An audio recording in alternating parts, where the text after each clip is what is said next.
Welcome to LOA Today. I'm Walt here with life coach Cindy Chavez. Today is Wednesday, June the 17th, 2020. It's 4 p.m. New York time. And wherever you are in the world, thank you for joining us for another episode of LOA Today, your daily dose of happy. And I was just telling you, Cindy, before the show that I have a new process that I started today. And I kind of, I can't say I pioneered it. I based it on our guest from yesterday. We had Dr. Ann Jensen on, a friend of Dan Mangana's, and she was telling us about her pure emotion approach to clearing old tapes, which is a really fascinating thing. And so I kind of took it and twisted it around because she was talking about getting rid of anger and all that kind of stuff from the past. I said, well, if you can use her technique, which is to get really, really, really angry about this thing that happened in the past and just, overextend it and make it huge, huge for the purpose of releasing it. I wonder what happens if you do the same thing with a really good feeling emotion. So I woke up this morning and decided to give it a try and see what would happen. And I got in front of my mirror for my mirror exercise. And then I got to this thing I was going to do. And at first I was a little bit stumped, like, okay, so what do I focus on? And then I just kind of picked like 3 or 4 different things that I'd like to attract in my life and things that would be really great to have happen. I said, okay, so went with the first one and really, really got excited about it. I was like jumping up and down and throwing my arms up. And it lasted about 10 seconds. And then, okay, I got to do the next one. So I grabbed the next one and went with that one and got another 10 seconds out of it. I was going to do it, trying to do it for a full minute, 4 seconds, the Abraham Hicks thing, right? You do 64 seconds, you get, the effect of the thing actually starting to manifest. Let me tell you, that's a long time to get really, really excited about something. It was amazingly long. But the great news was when I was done, first I was exhausted, but it was a different kind of exhaustion. It was like the kind of exhaustion you get, I don't know, after you've heard a really funny comedian and you've been, rolling on the aisles because your stomach hurts so much from laughing so much. Or it was the kind of exhaustion you get if you're a skier and you just, ran down a thrilling trail or something like that. It was that kind of exhaustion. And it was good. But what was even more amazing, I was vibrating at a really high rate, very, very high rate. I was amazed how quickly that 1 minute of intense high joy, just reaching for the high joy got me to that high vibe. And it stayed for about 15 to 20 minutes without me doing anything. I was just kind of sitting there in the glow of it, like, holy wow, like my body was vibrating. And I also found that because I had sustained that much high intensity, high vibration, it was pretty easy to keep it going throughout the day. All I had to do was give it a little bit of a feeder every, 30 minutes or so, and it would be pushed right back up again. So day one has been an interesting experience. So I'm curious, when you decided to do this, what led you to pick excitement as the thing that you wanted to, blow up and make bigger? Actually, I wasn't thinking excitement. Oh, okay. What I was thinking was just high vibe. Anything that I could do to get to a high vibration place. I didn't care if I, experienced it as love or clarity or exhilaration or whatever. I didn't really care what it was. I just wanted to get to high vibe and see what would happen. Got it. And Okay. it came out as excitement. Yeah. Okay. All right. And in fact, I think, well, I know why it came out as excitement, because part of the way I did it was just like I showed you. I threw my arms in the air and I was going, yeah, all right, getting really excited, because that was the quickest way I could think of to get there. Well, it's funny. I'm thinking about, I'm actually looking this up really quickly. One of my favorite astrologers, actually, but she's also a political activist, or just an activist in a lot of different ways. She has a list of, her name's Caroline Casey, and she has a list of principles. And there's one principle, whenever you read a list of things, or at least whenever I've read a list of principles or ideas that someone has, some of them are like, oh, that's just really resonate and I understand it right off the bat. And then, there's always one or two that I'm like, either I'm not quite sure what they're saying, or I don't know if I agree with it or whatever. But one of her ideas is, if something is a problem, make it bigger. Oh, you've mentioned that. And this is the first thing I thought of when you were talking about the idea of making something bigger. And like in your situation, what you talked about wasn't really a problem. It's just, I really want to manifest these things and I want to get excited. I want to pump it up. I want to get, right? Right. High vibe. I want to really pump up this high vibe.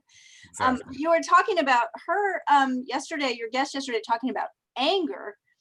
And, the only reason why someone would want to, process it or get rid of it or transmute it would be feels like a problem, right? It's like, I Sure. wanted, so that's what it reminded me of. It's like making it bigger. Right. And, it kind of got me to thinking about that, is that so many times these emotions that we have labeled as bad or wrong or problematic, they really do become a problem because we don't let them get big enough. We kind of smush them down and ignore them and not have much to do with them. And so I thought that was really profound, to just let it be as big as it needs to be, because then at that point, it's grown into something that it's processed itself, sort of, right? It's like Oh yeah.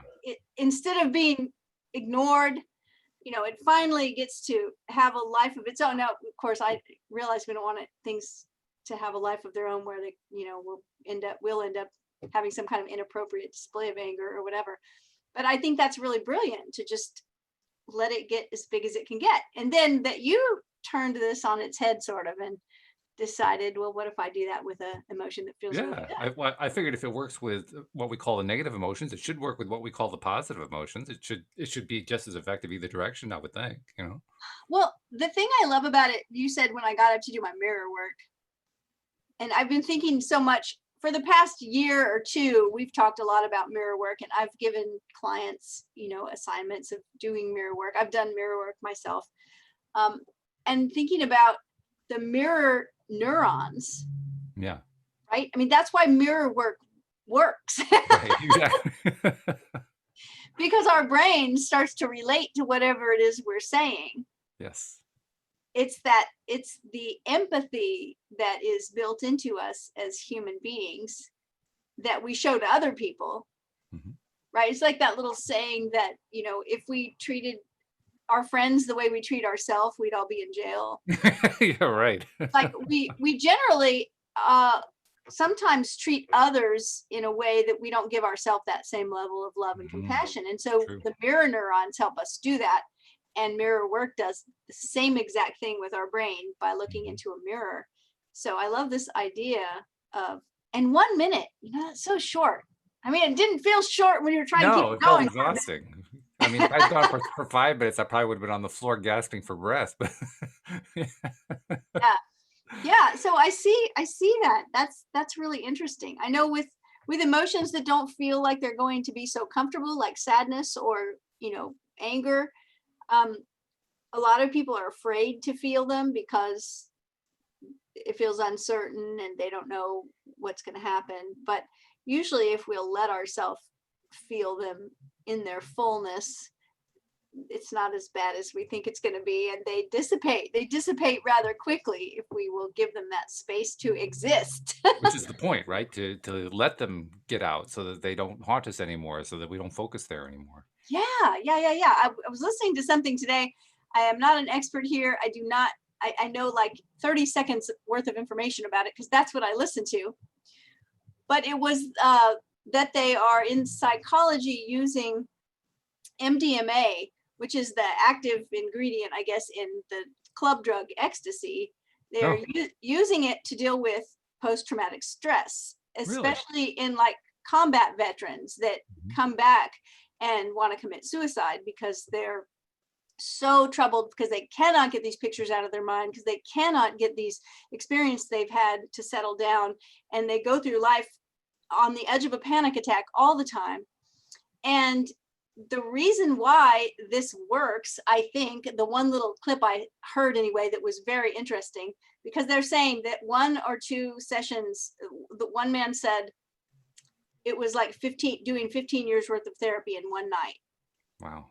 But it's because it has some kind of effect on the amygdala, which is the part of our brain that freaks out and gets scared, right? It unhooks that from the experience, is what I understood the interview to say, to the degree that these people that are suffering with this can talk about their past experience without getting triggered at all. Mm. It's like they're telling you something they read in a book, right? Because suddenly it's not connected to that part of their brain anymore.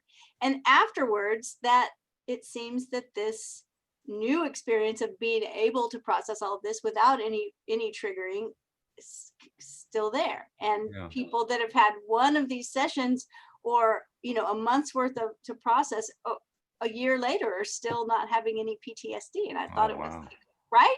So Yeah. it's all our brain. Our brain is like amazing. And if we can just figure out, like this, you've got a new process and it works. So processes. It's especially poignant because last Friday we had a return guest. This is a client, actually, of Linda Armstrong's. He's a former military guy. His name is Harold Peck, Chief Harold Peck, and he is he's a great guy. He's a really interesting guy, because he is completely salt of the earth type communicator. So he mixes in four-letter words, and everything is the way you'd expect a military guy who's just a plain military guy to talk. He talks about the stuff that we talk about here because he used to be a doubter of it, and then he had a couple of near-death experiences that really transformed him. So Oh, wow. now he spends a lot of time talking about what he calls hippie shit, and and he's fabulous. He's wonderful. He's actually about to embark on a 500-mile walk across Colorado, and part of his goal is for himself just to get out there, and part of it is to raise awareness for among the public about veterans who have PTSD. Oh, So wow. Okay. I'm wondering if he's aware of the study that you're talking about. Well, the person to go to is because the reason I knew about it is because I'm on Tim Ferriss's mailing list. Okay. And so Tim Ferriss wrote a book. His first book, I think, that was really popular was The 4-Hour Work Week. Mm-hmm. And then he wrote a book. Oh gosh, I can't think of the title of it. It has the word Titans in the title. I have many of his books, and he is the one that's he is one of the people that's sort of spearheading this and really pushing for it to be a thing, because there's lots of research that's been being done for the past decade. And so he mentioned it in detail in an email that he sent out this week. And there was a link to a video, and I watched, like I said, I watched about 30 seconds of it, and then something happened and I had to leave it. It's probably paused on one of these tabs on my computer. But yeah, I mean, I just think some of the work that they're doing with plant medicine and with different chemical compounds is really amazing. And I know that a lot of people get shy away from it because of the drug culture and the Sure. party culture that's connected to certain things. But when you think about it, we really are sort of just a bag of chemicals, right? That's true. Everything that happens that we experience is all just some kind of chemical process. So it's like, okay, let's just see, what can happen. But they're getting results that are amazing. And to think of someone suffering for decades with PTSD, where literally I heard the one man who was a combat veteran said something like, it really struck me. He said something like, we knew that we were willing to give our life for our country, but it turned out it wasn't just in Iraq. It wasn't just in Afghanistan. Right. It was the rest of our life, every day of our life, even after we were home, because our lives are so, messed up from what we've gone through. And we've given our whole life. Like, we can't even have a normal life. We thought, oh my gosh, that's heartbreaking. So I don't know, it was really cool. So maybe I'm going to pass it along to excuse me. Maybe he's listening. I think this He is could the be. gentleman that gave us a comment that It's him. Yeah, it's the same one. Yeah, he does listen to some of our episodes, so he could be listening to this. I know that he would tend to advocate the more energetic approach, the non-drug approach, just because that's what he has done with Linda's help and made a lot of progress, and that's what actually has turned him into an advocate. He sees himself as a person who can explain to other military guys how all this stuff, this hippie shit stuff, really works. And that they will listen to him. Yeah. Yeah, exactly. He's one of their own. Yeah, that's great. That's great. That's fantastic. Yeah. But still, I mean, knowledge is power. So I'll pass it along, and maybe he can get something good out of it. Yeah. Yeah. So look at there. There's two good things that came out of a first try experience, an experiment with trying to really push a high vibe experience. I mean, that's pretty Yeah. cool. Yeah. And it also carried over to the rest of my day. As listeners have probably gotten tired of me talking about by now, the app that's almost done.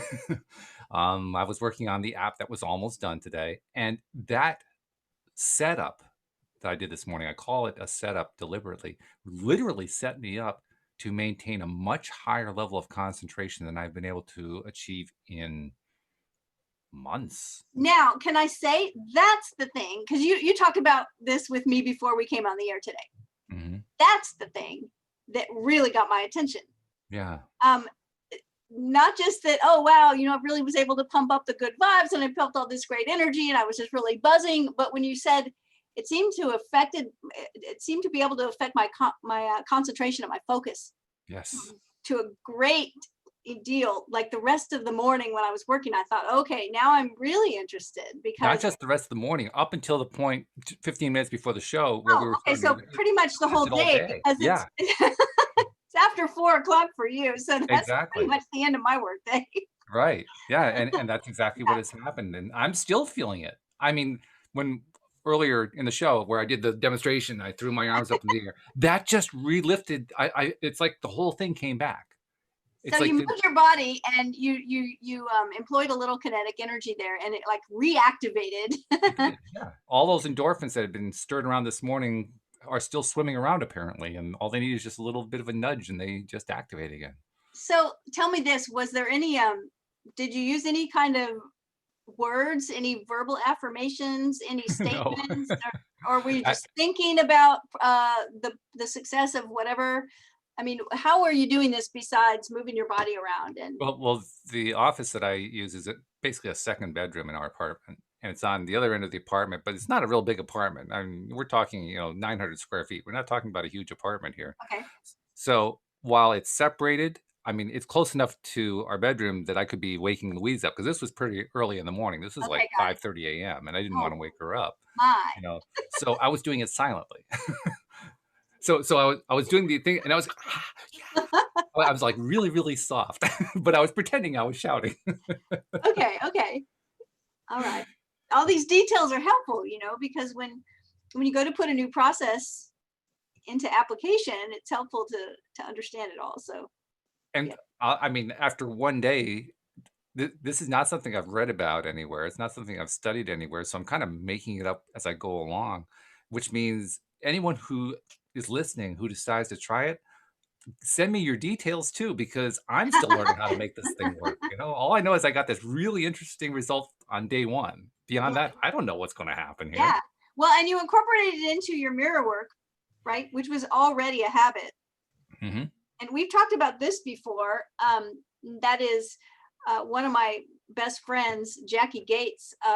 Something she taught me was habits, the idea of habit stacking, Mm. which is when you're wanting to develop a new habit, to stack it on top of another habit that it's already an actual habit that you do Hmm. every day without fail. It's just a habit. You do it to connect it somehow to that habit. And that way it's easier for you to just begin doing it all the time. So I love Right. that you connected it to the mirror work. And I did do it intentionally. That's the best part. It was just that's what I did this morning. That was the whole thing. There was no plan. There was just get up and do it and see what happens. And it's an Yeah. experiment. I think probably the closest thing I had to a plan was I didn't know how, but somehow, as fast as possible, I was going to reach that high vibe state. I was just going to do whatever it took. I was going to throw my arms in the air. I was going to pretend like I was shouting to the moon. I was going to do whatever it took to get there. And I got there really quickly, Hmm. really quickly. I mean, we've talked often about how it can take quite some time to climb that emotional guidance scale. Hmm. And it's not like I've been living in the lower end of it lately. I have not been. I've been Right. living in the higher end, but That's still, important to know. it is. Yes. Yeah. It Yeah. probably would have been a much bigger challenge for me if I had been starting at that lower vibe level. And I would have also not expected myself to, reach that highest level. It would have been more like, I wonder how far up the scale I can climb. Well, and plus, if you were at that very low vibe level, you could have used her technique for making that lower vibe bigger enough to kind of Absolutely. burst the bubble of it, so to speak, so that you Right. Yeah. start moving up the scale. I But yeah, suspect that it's probably two ways of doing the same thing, really, when it yeah, comes down to it. it's just like a magnifier. Yeah. It's a good word for it. It's a Yeah, magnifier. I like it. I like it. Now, of course, Wednesdays are relationship Wednesdays, and magnifiers, when you say that word, I instantly think, okay, that ties into relationships. How are we going to tie that one in? And I'm thinking there ought to be a way to tie this little daily process into relationships as well. So, what's the first thought that comes to your mind about The that? first thought that comes to my mind is that so often the reason why we suppress certain emotions is not only because we don't want to feel them or we're afraid of them, but because we're doing some people pleasing for other people around us, Yeah. right? So we don't want to have a difficult conversation, or we don't want to admit that we're feeling a certain way because, hey, that might make so and so feel bad. Somebody I'm in a relationship with might feel worse, or they might have a reaction or a response to it. And so, but in doing that, you said a minute ago, knowledge is power. And I have been teaching for the past 2 weeks. I've been doing videos about personal power. And that's one of the things I actually did a video yesterday about knowledge is power. Well, no kidding. And the idea of, if anybody that's ever taken a class with me, one of the first things I will say is, I want you to come into this class and I want you to immediately ditch two ideas that are at the opposite ends of ideas that may come into your mind about learning. And the first one is, oh, I already know this. And sometimes it's not even that we're being arrogant, right? No. We just may say, oh, like I've actually been disappointed at the beginning of a class because 30 minutes in, I realize I've learned nothing new. And I start to think, oh, this is all stuff I already know. And I will tell you what, that attitude, that idea will block you from learning anything new, because you've just told your subconscious, no need to pay attention, no need to be aware of something that has the potential to be looked at a different way. You already know this stuff. The other idea is at the other end of the spectrum, and it is, oh, this is too hard. Like, I'll never be able to learn this. And if we will get rid of both of those ideas, then we open ourselves to gain more knowledge. And when we do that, knowledge is power, right? So that's important to our own sense of personal power. And so is the ability to express these emotions that we're talking about in a way where we stay in our power. And so this is more language tweaks that I talk about all the time, but one of them is, and in relationships specifically, where people say, you made me upset. Yeah. You make me mad. You made me feel bad about myself. You made me, you made me. And when we do that, we're automatically putting ourselves down at the bottom of that emotional scale into victim energy mode that says, you have control over how I feel. And that's not a very powerful place to be. And it can be with events too, right? Like right now, right? For the past few years, many of us have looked at the news. My husband said, how many times a day do I look at the news and say, oh my God, right? And he said, he's got his oh my God meter on me because I say it so much. Oh my God, or holy something, right? Right. So, but the deal is that when I express how I'm feeling about something, or we can all do this, it's a great thing to learn, is to say, oh, when I see that, I feel so angry. Instead of that makes me angry. It's subtle, but one of those statements is saying, I have certain values. And when I see this happening, or I hear about this, my response is that I feel angry. The other statement is saying that this external event has the power to decide my feelings for me. Yes. And so when we, our words are so powerful. And what about the other way we express? Sometimes we say, I am angry, I am sad, I am frustrated. And I know that I do this, right? But I'm working on changing that up to where I say, I feel angry, I feel frustrated, I feel sad. Why? What's the big deal? What's the big difference? Well, the big difference is that I am statements are really powerful, Hmm. and I am more than a single emotion. Absolutely. I am more than anger, right? I am multifaceted. I am a complex human being like we all are. And I can't define myself with one emotion that's out there. Do I feel angry sometimes? Sure. Do I feel happy? Do I feel sad? Do I feel frustrated? Do I feel excited? Do I feel elated? Yes, I feel all of those things. But to say I am something, I've just squished myself into this narrow definition. And so these might sound like just semantics, but they're actually really powerful tools that we can use is to train ourselves to say, I feel a certain way instead of you make me this or I am this. And in relationship, here's why this is so important. One of my favorite quotes, it's Benjamin Disraeli said, never apologize for emotion, because when you do, you're apologizing for the truth. And in order for us to have relationships that are real, we have to be real. And so to be able to say, I feel a certain way when this happens, it's very, very important to a relationship for the relationship to be built on honesty. And I don't mean that we lie to each other, but we do. We lie all the time when we say everything's okay and we really don't feel like it's okay. That's true. Yeah. Right. And so Absolutely. if we would just speak our own truth and be okay with that, and also be okay with our partners and our friends speaking their truth to us, if we can keep it about ourselves and not point fingers, that helps a lot. You know how moms of large families, if they're trying to call one of the kids and they can't remember that kid's name because there's so many of them, they run through the list. So it's Tommy, Sandy, Jody, they'll Right. just run through the Yeah, whole yeah, thing trying to find the name, right? yeah. Right. That's the way it feels for me when I recognize that I'm doing what you're talking about. And so I start off with, he makes me think, no, I think, it's like a stutter, stutter, stutter until I finally get to I feel. Right. But you know what? I just said this in a video I made. I said, when you start this, you will catch yourself. Hmm. You'll say, oh, that makes me so mad. And 10 minutes later, you'll realize, oh, and then pretty soon it'll be like a minute later, and pretty soon you'll be in the middle of saying it and you catch yourself, like you just said. That's Right. always progress when we catch ourselves in the middle of something, because at one time we didn't notice we were doing it at all. That's right. Yeah.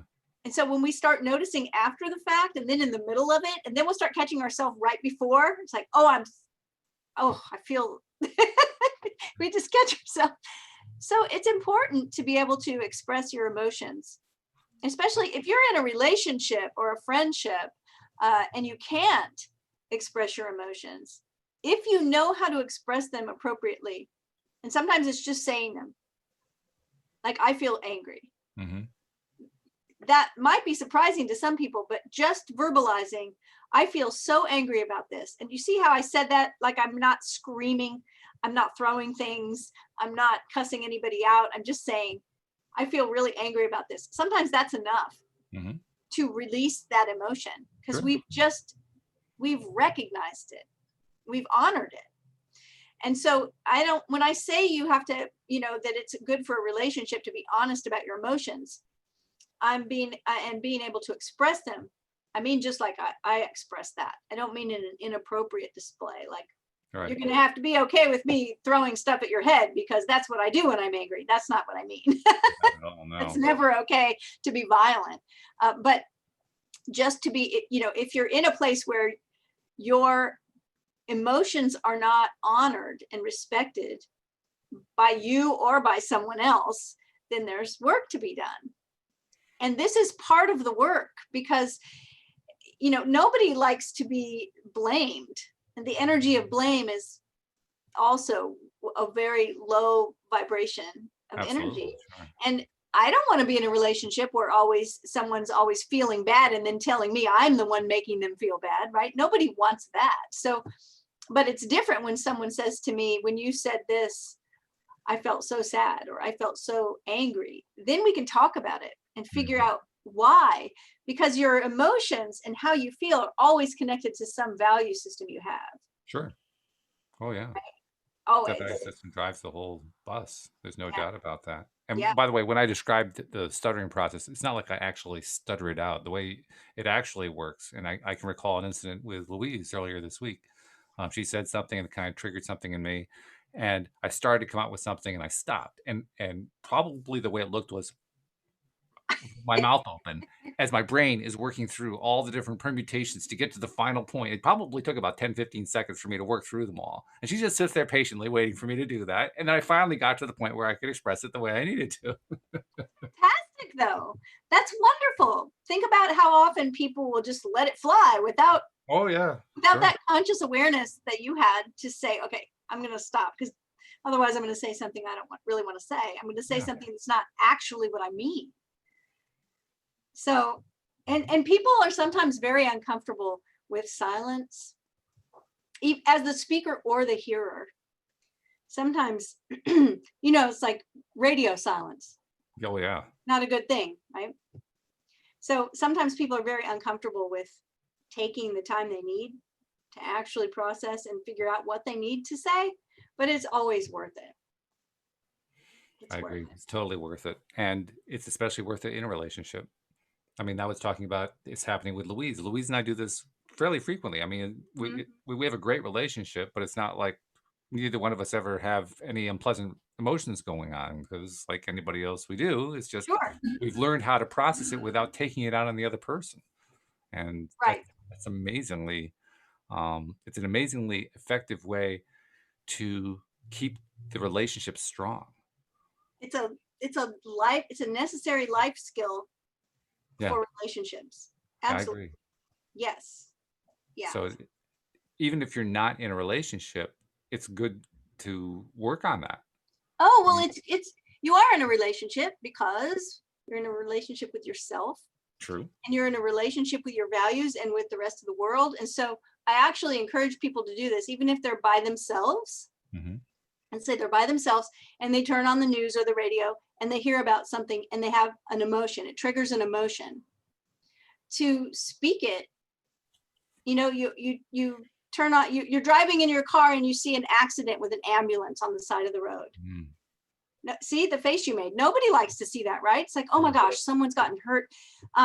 So identify that feeling and say it. You may be all alone in your car. Oh, I feel worried about those people. I feel sad when I see an ambulance. I feel scared for my own safety when I see car wrecks. Whatever it is that you feel, because in doing this, you're actually learning, you're training yourself to have a wider emotional vocabulary, which is very, very useful, because when you can identify how you feel and you know the word to identify it, then you can figure out what that's attached to, what your need is. Because remember, when we're feeling something that feels good or pleasurable or comfortable, it's always because we have a need that's being met. If you're listening to our podcast and you're really enjoying what you're hearing, it's because one of your needs is to either be entertained or get more knowledge or, hear voices, whatever. I mean, there's something that you need that you're getting right now. If you're enjoying it, if something's going on in your life and you don't feel comfortable and maybe you feel uncomfortable or you feel painful about it, then it's just that you have a need that's not being met. Think about when you haven't eaten and you start to feel grouchy or you have hunger pains or whatever. None of that feels comfortable. You just need food. You have a need that's not met. It's really simple. So all of those emotions are always attached to some need. And when your vocabulary for your emotions is wide, it makes it so much easier to figure out what it is, what it's attached to. It also makes it easier to release it too, because that's ultimately what the purpose of that overexpressing thing is all about, isn't it? To be able to release it. I mean, we all want to learn how to release more resistance so we can get more of what we want. Well, that's how you do it. That's one big way to do it. Yeah, it's like you said, I have a new process as a noun. Yes. But this is actually, it's the verb too. You are processing that emotion when you make it bigger, when you recognize it, when you verbalize, I feel whatever. That's all part of processing it. And then you can move past it in an easier way. Do we have questions? Josie's posting in our live stream. I wanted to share what she's talking about here and get some reaction from you. She says, in Gary Zukav's book, Seat of the Soul, he discussed how a major issue of being part of the army for him was trying to feel superior. And he then realized this macho way of being was an inauthentic power. And then she follows up by saying, journaling allows us to be honest with our emotions without being judged for it, don't you think? Yeah, two things that I want to address that came up. It's a great book, by the way. If anybody wants a great book to read, it's been around a long time and it's very, very good. And if I recall correctly, it's a book that I think Oprah said gave her like such an aha moment that it changed her life in every way at the point that she read that book. It's really good. When you talk about feeling superior, that is not personal power. It's power over someone else, right? And that is how some people attempt to have some power, is to have power over other people or things. Right. And the part about that that makes it difficult is that means that power was attached to like his military career. And then if he retires and he's not active duty anymore, then that power is, some of it's waned, right? And then he doesn't feel as powerful because he doesn't have the level of power over other people. So all of the tips and things that I help people with around their personal power, none of it will ever be diminished because it's power that resides within you. It's not attached to a job or a title. And so it doesn't go away. When those things go away, no matter what's going on in your life, you can still have this level of personal power. And then journaling. Yes. I think I told this story before. It was so funny. About, oh gosh, maybe 10 or 12 years ago, I was facilitating a class for the staff of a very well-known kind of natural grocery store. The staff was being facilitated through a program that I did that had to do with the Artist's Way book. And one of the exercises in that book is journaling, but it's a particular method. It's called morning pages, and it's 3 pages written longhand. Wow. Every morning, pretty much before you do anything else. Some people like do it, after their shower and after their breakfast and with their coffee, but I mean, it's at the beginning of the day. And it's just stream of consciousness. Like one of the instructions for morning pages is if you can't think of anything to write, just write, I can't think of anything to write.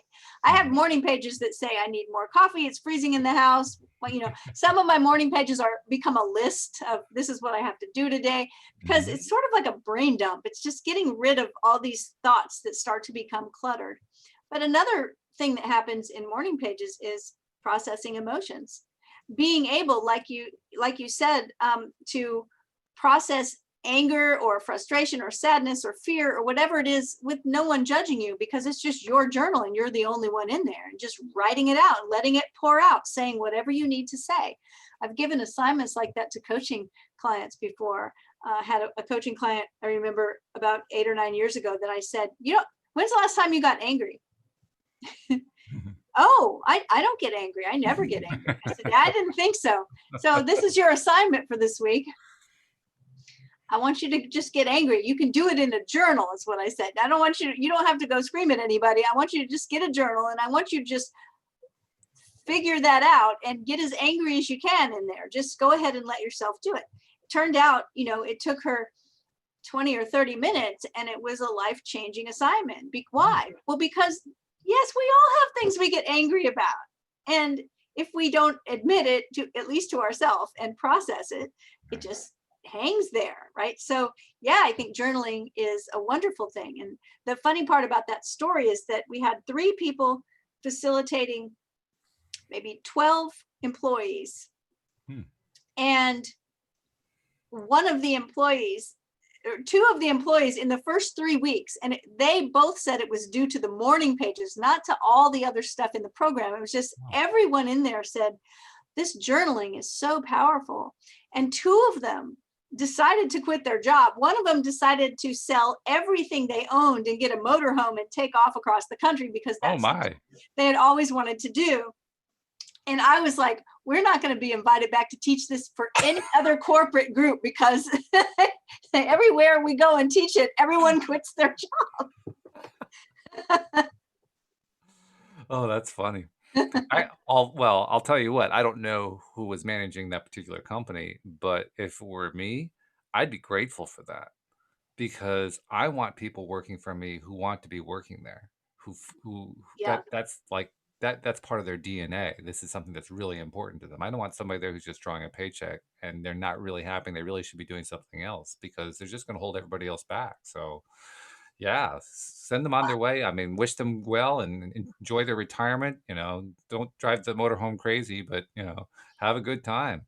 I tell you, it was such a great program that I was impressed that a company would pay for it to have their employees take it, because it was so freeing and Hmm. liberating. And, so the results of it were always really good. But I have to say, I'm in agreement with the participants. The program is great. The book, The Artist's Way, is a fantastic book. It's been around forever. But the morning pages are one thing that runs the whole course of the program. And it was really, really powerful. And any time in my own life where I start to get, I don't even know what the best words are to say, but maybe overwhelmed, confused, feel like I don't have real clarity about what my next steps are. I always have this, oh, aha, yes, that's what I need to do. And I start journaling. And by the way, people that are listeners and subscribers from our podcast will know that months ago, I could not write or type because my thumb and my wrist Right. were so messed up. And then it was about 65% better, all the way better. Ooh. I'm writing in a journal morning and evening. And That's doubly impressive to me, and I'll tell you why. It's because I have done so little writing over the last 40 years that if I write, I do this now. I'm writing hashtags as we're going along. 2 hashtags, my hand goes into a cramp. So I totally appreciate you being able to do all that journaling, and your hand is doing well. That's fabulous. yeah, well, and part of it was, in over in the Facebook room, I need to go post over there, that you created for us to make vignettes. The pivot I tiles. keep thinking about this for the past week. I need to go ahead and act it out, because my vignette was that I was writing and that I spoke out loud to my husband. It feels so good to be able to write again. Mm. And that's all I kept imagining, was that I was writing, I was free of pain, and that I said to him, oh, it feels so good to be able to write in my journal again without any kind of pain. And so I don't think I've actually spoken that, but I do my journaling at the end of the day, and he's always around while I'm doing it. So tonight I'll have to remember to speak that aloud, because I'm not having any problem with it Good whatsoever. for So you. That's so great to hear. yeah, And it reinforces. I mean, that's something that falls into the category of what's called a chronic injury. And it's just chronic pain that just keeps going and going and going until you do something about it. You did something about it, not surprisingly, and you yeah, got a wonderful result out of it. That's yeah. fabulous. Yeah, and that was really it, is that the two things. I did wear a brace for a while, and it seemed to help until I took the brace off, and then it wasn't Mhm. really helping, right? And it really, really was painful. I mean, I couldn't use it. I couldn't write. I couldn't knit. I couldn't do anything that I do with my hand. The pain was, it has a name. It's called de Quervain stenotendivitis, and it was my thumb and my wrist. And so, two things that I did. One, I made that vignette of Mhm. myself saying, oh, it feels so good. Because I caught myself wondering one night. I wonder if this is going to heal. I wonder if this is going to be painful for me for the rest of my life. Sure. Well, that's I another wonder, I, unusual thought. People would experience that one a lot, I think. I wonder if it's going to get worse. And then I realized what I was doing, Yeah. right? I was basically affirming my own uncertainty about it. Mhm. And I decided, oh no, no, no, no, no. I'm not going to wonder. I'm going to deem this, temporary. It is going to get better. So actually 3 things. One thing is every day and every way I'm getting better and better. We were saying that to each other before the show, right? Right. Every day and every way. How you doing, Walt? Better and better. Every Better day, and better. getting better and better. The second thing was that I made that vignette of me Mm. saying, oh my gosh, it feels so good to not have any pain anymore. And the third thing was that I decided to frame the pain in my wrist as something pleasurable. Mhm. Because I said to myself, sensation is just sensation. We define that this hurts and that feels good.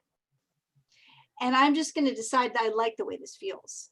Mm. So every time I would feel the pain of it, I would decide in that moment that I liked it. I know that sounds That sounds difficult. strange. Yeah. But once I did that, it was probably 2 weeks where it was 99% gone. Wow. Okay.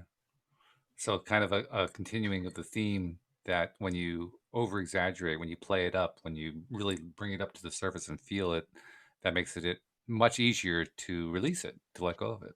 Hey, I hadn't thought about that, but that's a good point, right? Because Yeah. instead of me ignoring it or, and I'm not telling anyone not to treat their injuries, right? Sure. I have plenty of nights where I put ice on my wrist, but Mhm. at some point I decided I was just going to like it. Yeah. Like Lawrence of Olivier with that match. Right? Yeah.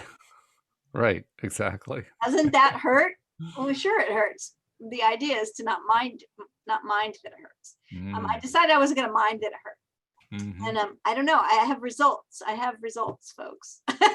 I had to tell you also, I forgot about this earlier when I was telling the story about my new process, but at one point, about 30 to 45 seconds in, I was reaching for the next thing. What's the next thing? And the first thing that came to my mind was your old mantra, I feel rich, I feel rich. And let me tell you, it Yeah. worked nicely. It worked beautifully. I got to start that one up again. I was saying I feel rich like 1,000 times a day. And oh my gosh, the things that started happening. Seriously, I mean, it's like, yeah. remember we went out to dinner that one night, we were like, I feel rich. And then the manager came over and was like, it's so good to see you guys. I got something for you. And he gave us a bottle of wine. And we said, thanks. Well, we're not going to open it tonight. And we were staying in the hotel there. We took it up to our room with us. And then my husband Googled it. And it was a $300 bottle of wine. Woo. It wasn't on their menu. Whoa. And then he freaked out because he's like, oh my God, I'm pretty sure it's not supposed to just be sitting over there on the table. I think it needs to be on its side. We need to put it in a refrigerator or something. Oh, that's funny. But I mean, we had things like that happen consistently. I don't know why I stopped. Why do we stop when something's working? Well, thank you for the reminder. I feel rich. I don't know why we stop. I think I'm going to focus more on why I keep going, because that's what I want to do tomorrow. I want to make sure I do day 2. So Yeah. day 2 is coming up tomorrow, and day 3 the following morning, and I'm just going to keep going and going and see how long I can go. Maybe I can do it endlessly. Well, you will, because it will become a habit. That's the Mhm. whole thing with becoming with forming good habits, new habits, and habits. And I can see this one being truly addictive, because it really kicks the endorphins into gear in a Right. big way. I mean, my body was swimming in them. That's awesome. By the way, there was also another side effect that I just realized happened. It didn't occur to me until we're talking about it right now. But I mentioned how I was doing this quietly because I didn't want to wake my wife up. I Well, was going to ask you if you thought that was part of what made it successful. well, in a way, I'll tell you why. Because about 5 to 10 minutes later, I'm still experiencing the buzz, of course, and my wife comes in to the office and sits down, which she doesn't do very often. And we just start chatting. So I tell her, well, I did this process this morning. She's smiling and she's getting into, telling me about it from a therapeutic point of view because she used to be a psychotherapist. And of course, and Right. she's the one who pointed out about the endorphins swimming around and all that kind of thing. And within moments, it turned into, let's do this on a regular basis where I come in here and we talk about good feeling stuff to start off the day. Now, Oh, I didn't really set the intention of let's get something going between the two of us. It just kind of happened organically, but it happened. well, energy entrains to itself, Mhm. which is why if we walk into a room and everyone in there's crying, most of us are going to suddenly feel a wave of sorrow and, oh my gosh, what's going on? We feel compassion or whatever. And we Sure. walk into a room, everybody's excited. We feel the excitement, right? And we're like, oh, Mhm. what's going on in here? It feels like a Yeah. party. Right. So that's helpful for relationships for us to have a high vibe. No doubt. Yeah. Yeah. Now, Awesome. speaking of high vibe relationships, we have a very high vibe relationship with our listeners. And I want to remind those who are not yet fully affirmed listeners who have listened every single day, we want to make you part of the party. And the way you do that is becoming a subscriber. By the way, becoming a subscriber is going to be really easy in coming months, coming weeks, coming days. What am I talking about? So if you're listening to this further down the line, you can just go right to the Play Store on an Android phone or to the App Store on an iPhone and look for LOA Today, and you'll find our app there. But if you're listening to this fresh, we just published this, and you're listening to this fresh in the next day or two, you can still subscribe, and once you've subscribed, you'll continue to get notifications about when we're putting the app out. And once the app is out, you'll know you can download it. But in the meantime, you're still getting the episodes. And that's simple enough to do. You just go to the homepage of the website, loatoday.net. But make sure you subscribe if you're not yet subscribed, as so many people have done, because there's nothing like getting that daily dose of happy. I mean, it's like doing the morning process without having to get up and go, yeah, yeah, yeah, yeah, yeah. You just kind of feel it because you're listening. Do that too, though. That's the other purpose too, right? Maybe some people who are listening are actually going to try that. I'm going to try it. Yeah. And I encourage everybody who feels like they would like to do it to try it and send me a note. Tell me what happened. I'm curious to know what other people's stories are going to be with this. And I'm going to keep going with it. But send me a note. My email is walt@loatoday.net. And tell me what's going on with it, because I mean, I think I'm kind of stumbled onto something here. It's going to be fun to see how it plays out. I like it. One thing that we've been focused so heavily on all this good feeling stuff. You did mention, you talked about the power of kind of overextending when you're feeling angry, or overextending when you're tending to repress an emotion. You want to bring the emotion out. But I also want to kind of look at that from a slightly different angle. We've talked a lot lately about how there's a lot going on. You mentioned the news, a lot going on in the news, really, really high intensity stuff. And even for somebody who is a high vibe person by preference, it's tough to, keep that at bay, so to speak. So we're often trying to come up with different ways to keep it at bay. I guess what I want to ask you is, the processes we talked about today, are there any that are favorites for you if you're trying to keep something at bay? What would you endorse the most in terms of maybe what your own processes are? Well, I don't generally try to keep things at bay. I know that my emotions are giving me information. Mhm. Now, if it's just that, okay, yeah, I will say there have been times when I've said, okay, I got to put my phone down. I can't I can't read the news anymore right now because I'm really feeling frustrated about what I'm seeing, Mhm. and I need to just chill out and let my brain work on solutions, right? And how I can, you know, take action in a positive way. Um, so for me, it would be that it's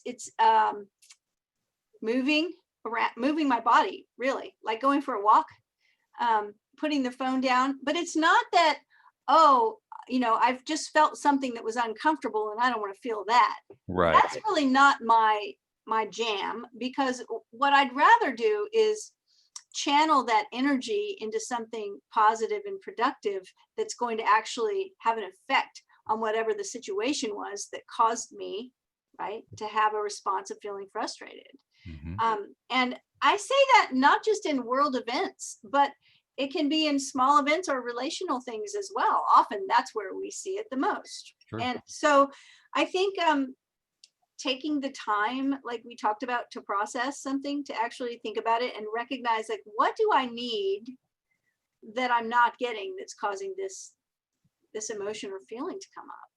And remembering that it's not anybody else's responsibility to meet my needs, it's my own responsibility to. So then figuring out, so how do I get that thing that I need?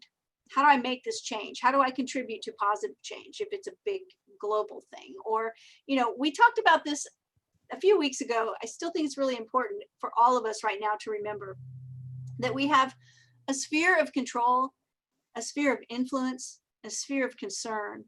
And if you think of three circles that are concentric. The first one, my sphere of control, it's everything I actually have control over, like my home environment, what I say on the podcast, how I interact with people, how I dress, how much glitter I wear. I'm in control of all of that. That's in my sphere of control. How I treat people, what my own philosophies are. Then there's a sphere of influence. And that's when it starts things that affect other people. But then there's the sphere of concern. It's like right now, the sphere of concern is like the whole globe. Mm-hmm. It's like there's COVID-19. We've got, racial inequality and people being murdered in the streets and all these things. Yeah, that's a heavy thing. Mm-hmm. Am I concerned? Well, hell yes, I'm concerned. Do I have control, direct control over it right now? Not really. But by focusing on what I do have control over, then my sphere of influence will grow. And when my sphere of influence starts to grow, then it actually starts to touch those concerns. Yeah. I have control over who I vote for. I have control over where I give my money. I have control over those things. If we just put our sphere of concern front and center, and we have all our focus going on, we're watching the news 24/7, we're thinking about all of these big global things, and yet we're not putting any energy and focus on things we actually have control over, then our sphere of influence shrinks. Right. And like we've been talking about all week, all month, personal power, our personal power shrinks, our influence shrinks. We don't want to do that. So what do we have control over? And that's what happens to me when I feel frustrated about a situation. I figure out, okay, how am I contributing to this situation? Whether it's me and my husband, whether it's me and my friends, whether it's you and I, whether it's global and huge in scope, how am I contributing to the thing that I see as a problem? And what can I do within my own sphere of control to make some kind of small difference? That's the best tool I have right now. Yeah, that's a big deal. It also occurs to me that's an answer to the question, well, how do I help out a partner who is so negative on all this stuff? Well, you have your sphere of influence, and you do it by going back to controlling your personal power. Yes, absolutely. You stand in your own personal power. You cultivate your own personal power. I think I'm up to video number 7 now I thought about this today. I was like, I got to write all these things down. So I have a list, right? Like an actual functioning list and then we can talk about it on the podcast. These are all the things that we can do to cultivate our own personal power. Then we will have some influence over the people around us, not influence with, power with. It's never over. We don't want to have, Right. We don't have control over them. We don't have power over them. We want to have influence with them. And influence is a two-way street. In order for me to have influence with you, I have to be willing for you to influence me. Yeah. Like it's a two-way street. It's never one way. One way is control over. And I'm not interested in that. Nope. That doesn't cultivate my personal power. It's not even fun. No. I mean, perfectly blunt. It really, there's nothing fun for about anyone. it. No, it's actually pretty blah. A funny thing happens too, the more that we stick with our personal power, that's when we get these weird synchronicity type events where all of a sudden, out of nowhere, that person that we were trying to influence, but we really didn't know what to do. So we went to our own personal power, just suddenly blurts out something completely new that they had never blurted out before. And we say, where did that come from? Yeah. Without realizing that we were the model, we were the influence, just because of who we are and how we vibrate and what we focus on. We provide influence, and we didn't even know we were doing it. Correct. Which is Takes fun. time. It's fun. It's a lot of fun. So good stuff. All right. Yeah, it's funny, isn't it? We started before the show. We said to ourselves, "What's our topic?" And we said, "We don't know what our topic is. We'll just come up with something." So I decided to tell my little story, and just like you said, it just emerged from there. The whole thing turned into Follow the energy. That's what it is. Yeah. into a really good show on the value and virtue of going for it, just going for it, getting that energy out, whether you call it positive or negative, just getting it out. Yeah, it's all just energy, and there is no good energy or bad energy. It's just energy. Good stuff. So thank you very much once again, Cindy. As usual, your valued counsel is valued. Thank you for having me. Thank you, listeners. We appreciate you as well. We'll see you all next time here on LOA Today. Goodbye, everybody. Bye, everyone.